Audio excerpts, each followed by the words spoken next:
All right, welcome back in. McElroy and Cubelic in the morning. We will have one more short conversation on this, and then I'm going to be honest with you. I don't think it's worth talking about anymore. So if y'all want to keep talking about it, great. I can take a timeout and go sit on the couch. Heck yeah. Which couch? Super sofa? We'll get to that a little bit later because it is going to be a big weekend for the NFL and college basketball. But we'll give you our Super Sofa Game of the Week later in the show. You guys know flu season is rampant. It's here. Make your home healthier with Trane's Clean Effects Home Air Cleaner. Removes up to 99.9% of airborne particles, including those that cause virus. 100 times more effective than standard air filters. 8 times more effective than HEPA room filters. Find a dealer near you at Trane.com. It's hard to stop a train. Todd Golden on Gator Talk on WRUF 981 from Learfield regarding Alabama having Charles Bediako on their roster. And they were able to finagle the situation where they got a judge in Alabama that is actually a donor at Alabama to, write a temporary restraining order to allow this guy to play games in Alabama. I think there's a lot of people that aren't necessarily happy about it and don't necessarily agree with it. But, with all this intervention from judges, there's only so much the league can do. There's only so much other member schools in the league can do. And we just need some people to stand up and start taking a stand. And, this guy had a great opportunity. He was at Alabama for 2 years. He played there. He was there during the NIL era. He was aware of what he was giving up by declaring to go to the draft. He stayed in past the date. That has always been, if you stay in and you sign a contract, you're done. So I think this is a slippery slope. You're going to play them a week from Sunday. Is it a distraction? We're going to beat him anyways. Like that? If he plays, we'll beat him anyways. Okay, so first off, if you were going to write articles about something, that's the one I probably would have gone with. It's not Auburn. He actually directs it at some of the individuals who helped make the decisions and why he believes they made the decisions. Number two, people are going to get mad about the last part. It's his coach's show in front of fans. Like, what's he supposed to say? We'll be lucky if we could squeak out I a hope win we can against hang them. in there against him. But nonetheless, if you were looking for comments to write headlines on, I feel like those might have been it. But either way, I'm not sweating it. I will root for Alabama on Saturday from Coleman Coliseum and will always root for Alabama. And at the same time, you can be uncomfortable about this whole scenario. Like, these things are not mutually exclusive. It's all totally fair. Like, it's weird. It's okay to be weirded out by it. It's also okay to root for your school and for your school to have an edge. 100%. Like, if you're a Vandy fan, like, you wanted desperately for the JUCO rule to come down in your favor last year. Like, of course you did. Gave you a better chance. All this stuff is totally fair and totally understandable. So, look, it's just a weird time in college athletics where the NCAA doesn't have any teeth and you can get away with stuff. So why wouldn't you try? I don't blame anybody for doing what they're doing. And if I were Auburn or if I were Florida, if I were LSU, I'd try to do the exact same thing. I don't think there's anything wrong with it either, to be honest with you. They're just trying to create an edge. Doesn't make it doesn't make it any more uncomfortable or less uncomfortable. It's just awkward. Everything about it is awkward. All right, let's talk transfer portal in college football. Where certain players are going. Listen, if you want to chime in, 800-239-9569. Is this good for college sports? Is this good for the future of college sports? I would love to hear people's opinion on it. If you think it's great for college sports, okay. And maybe it will end up being awesome for college sports. I kind of struggle to see how, but possibly it will. Steve Wiltfong will join us at 8:40. Give us the latest on the portal. Who's recruiting well in the transfer portal? What does that mean for high school recruiting? And I'm very interested to ask Steve, who's doing it better differently, just as it pertains to recruiting right now? Are there coaches that are much better in the portal? Does portal success in recruiting make it automatic in high school recruiting? How are those sort of separated from one another? We'll discuss that with him. Jeff Goodman. We'll talk the weekend of college basketball at 9 o'clock, including this situation with Charles Bediako playing for Alabama this weekend. He was the first that I saw to release that Nate Oates was going to play Charles Bediako on Saturday against Tennessee. So Auburn will be at Florida. Tennessee will be at Alabama on the hardwood this weekend. But who is winning the portal in the SEC, specifically at quarterback?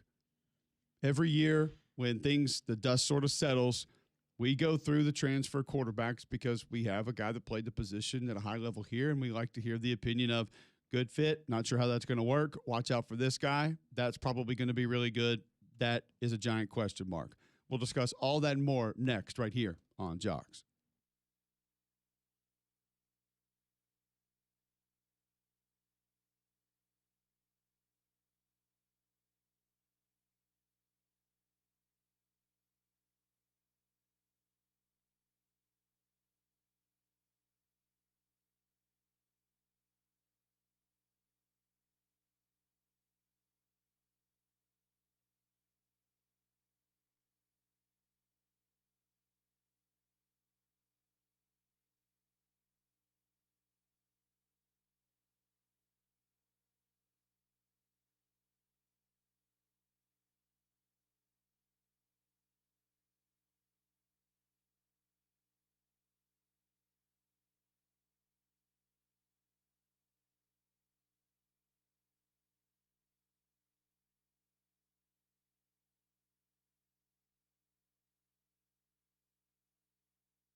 All right, welcome back in. McElroy and Cubelic in the morning. Yesterday, we discussed our viewing options moving forward and what we would watch. We asked for your suggestions on what we should watch, what was going to be out there. With no one's help other than Twitter, I think I found my view for the weekend. Let's ride. We'll discuss it a little bit later in the show. Before we do that, Greg, tell our listeners about Canty.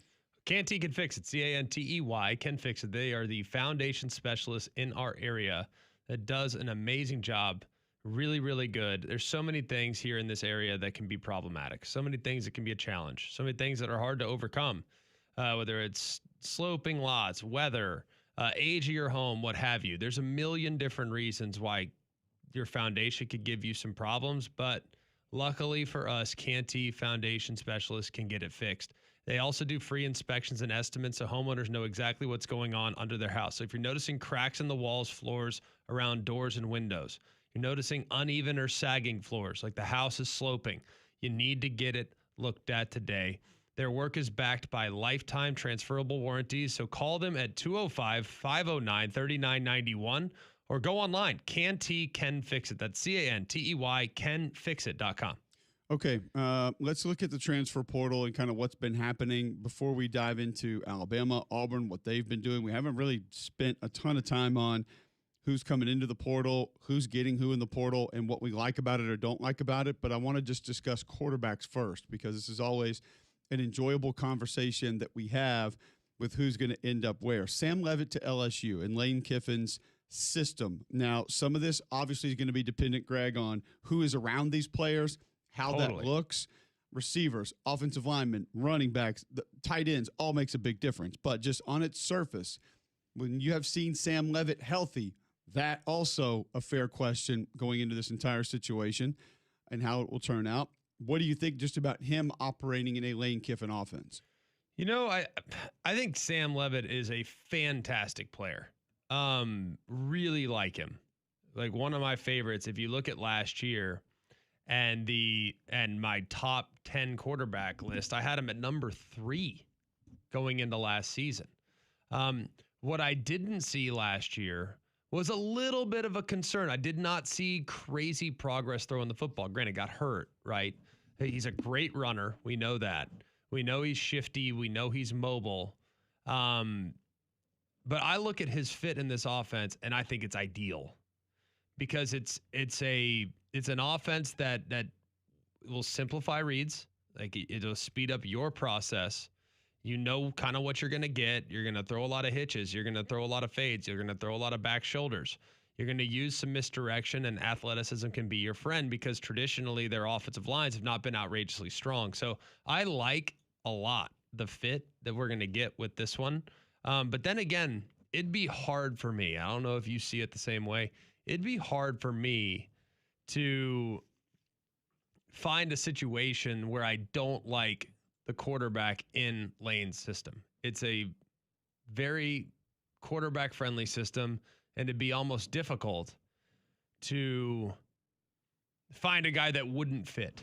Like you'd have to be a complete statue. And even with a complete statue, I think you could probably still run that offense pretty effectively. One of the first things I thought of when you were just answering that question was it's going to simplify things for Sam Leavitt from a read perspective, getting the ball out, and he's not really a guy that needs that. Like he could manage it without that. So does that propel him even to be more likely to have more success in this offense? 36 touchdowns, 11 interceptions in his career, over 4,600 yards passing. He's around 62%. He's a really good football player. Excellent. He's tough. I will say, I agree with you. He's a really good runner. I don't know about the design run parts. Not saying he's not capable of it, but sure, I don't know if I'm throwing him in the Jackson Dart category of 3rd and 2, 4th and 1, quarterback inside zone over and over. Right. Could probably handle some of it, but with how he's been dinged up, I don't know if I want that. Now, they don't have to have that. I mean, Trinidad Chimels didn't do a ton of that. So it doesn't necessarily have to be that. Right. But he does have the ability to pull his own read and break you down. And that can be a weapon. You can weaponize that, and it can be good for you. Big time. All right, so Brendan Sorsby, former Cincinnati quarterback who actually has a lot of similar traits as to what we just discussed with Sam Leavitt, going to Texas Tech. First off, just him as a player, I don't view him as the polished passer that a lot of other people do. I still view him more as the gamer, more as – and I'm not saying this is the majority of what he is, but – he's a little more ad lib than I think some people give him credit for. Now, toughness, even the design run stuff, I think he can be great with that. Yes. Elusiveness, being able to avoid the rush, wonderful with that. But sit back and pick you apart, I don't view him as that's one of his real strengths. But I do think this offense can find ways for him to work around that. And you mentioned some of the easier reads, some of the quick throws. if he's accurate on those, then he's going to be fine. Totally. In my opinion. So your thoughts on him in the Texas Tech system? I mean, I don't love it. I think it's a stranger fit. I think he's a better runner than he is thrower. I don't think he's a bad thrower at all. I think he was really good on a lot of the underneath stuff last year. I think he can be that again. It's just I look at Texas Tech's offense. It's not it's a very different style of attack from Cincinnati. For me, if I were Sorsby, I would have gone to LSU. Like that would have been a great fit. You know what I mean? Athletic, mobility, quarterback run element, has similar qualities to Jackson Dart, but not quite the thrower that Jackson Dart is. I think that would have been a really good fit. Other places that if I were Sorsby, I would have strongly considered that were in the market for a quarterback. Florida would have been a nice fit, considering really nice fit. How much quarterback run element they utilized in Buster Faulkner's system. He's kind of a more athletic Haynes King, honestly, like shiftiness wise. He's he's got power. He's 235 pounds. You know, he's kind of a power guy. You know, he's got some of that. I think that would have been a really good fit. I look at other places that were in the market for quarterbacks. Like Florida, I think would have been the ideal fit for him. It's a great fit for him. I would agree with you there. But I don't know about some of the other spots. Like who would really be in the mix? Like I don't like the fit at Oregon. I don't like the fit Mizzou? at Tennessee. Mizzou would have been great. Very similar offense. Great offense. That's one that came to mind for me that they could have utilized his skill set with the way that they wanted to. Yep. Like that would have been a really good fit. Mizzou. Because you've seen comparable production with how he's been Florida State utilized in the past. Yes, I think Florida State would have been a nice fit. Really nice fit. The Texas Tech one, I don't like. Baron Morton wasn't asked to do a lot of quarterback run game. Now, having mobility would have been nice against Oregon, for example. Would have been real nice. Specifically. I don't know about the others, but I don't know if I just don't love it. It's not my favorite fit amongst the others. Okay. Drew Mestamaker, I don't feel like we really need to go far into that. It's the same offense, the same coach. It'll depend mostly on the pieces around them as to how much success they can have now. Yeah. That was an interesting team, though, that Brandon Marcello brought up earlier this week when we were saying who's possibly next on the list of Indiana's. Yeah. That could take a giant leap, could have the resources, and maybe have the people in place with Eric Morris coming in, with Mestamaker, a couple of other players. I mean, it's almost that – it has the beginning makings of the Cignetti move to Indiana. Bring a bunch of my guys. I know exactly who they are, what they are, how they're going to act. Yep. Oh, by the way, they can play in what we're going to ask them to do, and then have some resources around you to be able to go out and get other guys that can help you get there. So maybe Oklahoma State's a more interesting watch than people are sort of giving it credit for. I love Oklahoma State set up right now. Love it. For this year or for, say, the next 3? For the foreseeable future. Okay. I think for this year more specifically. I mean, let's focus because, dude, everything changes year over year. No doubt. It's impossible to know. Like when Mestamaker leaves at some point, if he leaves at some point, when the running back leaves in 2 years, Caleb Hawkins. Like when, I think they're going to be good. I think they're going to be real good. I really like what they've done so far in the portal. Can it be sustained? Who knows? I don't know the answer to that just yet. Just wild to think about, too. This kid is a top 5 quarterback in the transfer portal. He threw for 4,379 yards over this year. 4,000? Well over 4,000. 4,400? Almost. Not quite. No, didn't get there. 34 touchdowns, 9 interceptions. Did not start a game as a high school quarterback. Just wild to think about. And now he's on the move with his head coach, and they'll try to lay the groundwork there in Stillwater and get that thing going.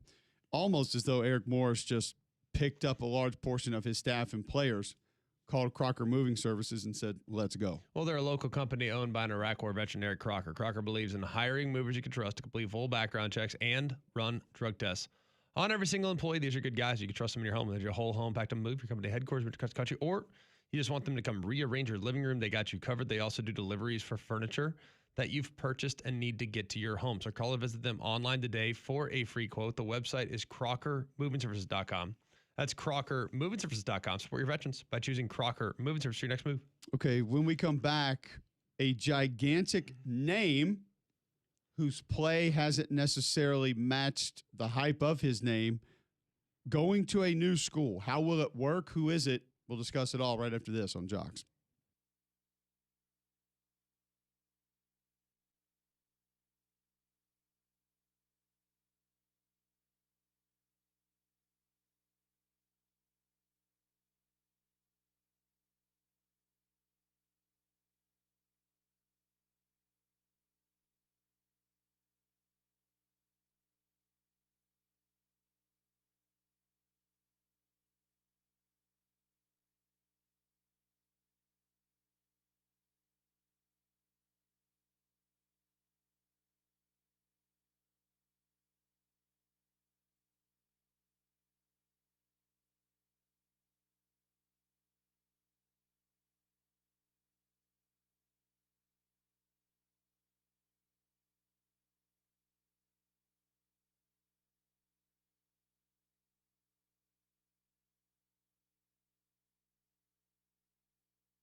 All right, welcome back in. McElroy and Cubelic in the morning. I mentioned a big quarterback name in the portal that we haven't talked a ton about this, haven't heard a ton of buzz with this name, where he's going and what it's going to be, and probably because a lot of the hype still ahead of the production. But DJ Lagway heading to Baylor. We know what Lagway was as a five-star recruit coming out. We know about some of the injuries. We know about some of the excuses, and I'll just lay that out there point blank. Not being able to go through fall practice, missing spring practice, missing time in fall. It's fine. But, Greg, the bottom line is the production hadn't matched what a lot of people thought the talent level was going to equate to. And does have talent, does have ability.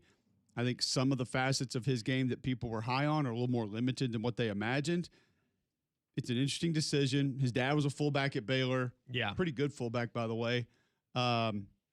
So it makes sense from that perspective. But what are the expectations for you now in this offense in Waco? I like the fit. I do. I think DJ Lagway still remains a very talented young man. I think with Spavital, his offensive coordinator, Spavital has a really nice quarterback-friendly system. If you look at who they had the last couple of years, Sawyer Robertson, his skill set, pretty similar to that of DJ Lagway. And Sawyer Robertson, as I think Auburn fans know, like, he's the real deal. He's a really good player, and can go. Probably one of the better quarterbacks that Auburn saw last year. I mean, they were really solid on offense. And granted, their defense couldn't stop a nosebleed, especially with quarterback run and scramble. But if you look at their offensive production, it was pretty sporty. So I like the fit a lot. I think it makes sense. I also think DJ Lagway sometimes, I don't want to say he succumbed to the pressure, but I think the expectations of the quarterback position at Florida can weigh you down a little bit. Sure. And it's you're going to have some of that at home going back to Texas. Like, do people care? Absolutely. They follow Baylor football. They care, but it's not to the same extent that you're going to deal with at a place like Florida, where every single throw you make is really scrutinized. So I think it's a good move to kind of get off the radar a little bit. I compare the move ever so slightly to a Bo Nix move to Oregon, except DJ Lagway is from Texas. That's the one where the parallels don't necessarily align. But he's going a little bit more off the grid. He's going a little bit more. Not every one of their games are going to be on ABC with 7 million viewers, and with a fan base that expects their quarterback to win the Heisman every year, or to be in the Heisman mix every year. So I think it's a good spot for him to kind of reset, start fresh, and kind of get it back going. Because it's never been about talent. I think it's about the processing and the down and down out decision making. One concern I have, and you can tell me if you think I'm off base here a little bit. So I mean, this offense air raid at its core doesn't mean that it's just the old school Leach air raid now. But one thing that I feel like Spavital's done a good job with, you saw Sawyer Robertson do a lot of this last year, is attacking the middle of the field. It's a place that DJ has to become more comfortable. And I'll just say this, has to be smarter. Because a lot of those interceptions, I mean, you were on the game when he threw 5, correct? Yes. A lot of those picks came over the middle of the field. And some of that is high risk throws. Some of that is just not having an understanding of what's in front of you when you're letting go of the football. But that, to me, is something where he's going to have to become I'll just say better if this offense is going to actually go. Fair. Totally fair. And all of that is 100% fair and reasonable. I think DJ Lagway's got a lot of game. Now, talent. He's got a lot of talent. Yes. Talent doesn't always lead to production. But I do think he's got game. And when he's going, and he went as a freshman, but I don't think he was playing with house money as a freshman. Like, he was playing with a freedom and like, just go play. You know, last year I felt like he had the weight of the world on his shoulders, and as a result, he pressed in some spots, made some decisions that he shouldn't have made, did some things that he shouldn't have tried. So I think that all kind of came back, and it can be corrected. It's going to take some time. It's a little bit of rehabilitation process.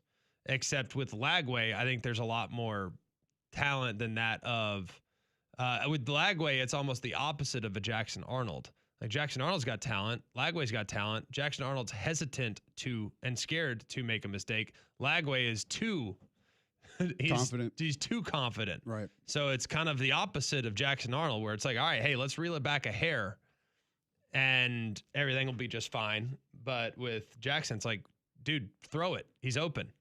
So it's different, but it's comparable. Sure. Okay, sticking with transfer portal quarterbacks, I don't know how much of a conversation we need to have about Dylan Raiola to Oregon right now. I mean, I guess with an injury he would play, but the plan would be for him to not play this year. That would probably include a redshirt if you could get it. So maybe the plan is going in right now, we can get him in 4 games, but probably don't want to try to not play him more. Kind of the Ashton Daniels Auburn plan last year of he's there if you need him. Yeah. But you're not just going to throw him in for the fun of it, because if you could get the red shirt, you probably like to keep it just in case. Sure. I think that makes perfect sense. And with Raiola, I think he's a good fit for this offense, honestly. If you look at the offense and where they've had success with Bo Nix, with Dylan Gabriel was a little bit different. He was a little bit more push the ball down the field. But if you look at Bo Nix's numbers when he played in the offense, a lot of it was like short completions. I think he averaged like 6.5 air yards per attempt, one of the lowest rates in the country. Might have been the lowest rate in the Power 4. And it's just short, quick passes, and that's where Raiola was really good last year at Nebraska. What we haven't seen from Raiola is a ton of mobility. Haven't seen much of that. We haven't seen with Raiola make a lot of the a lot of the downfield tight window throws. Dante Moore makes those. But I think it's a good fit. Granted, the offense will change now with Will Stein leaving.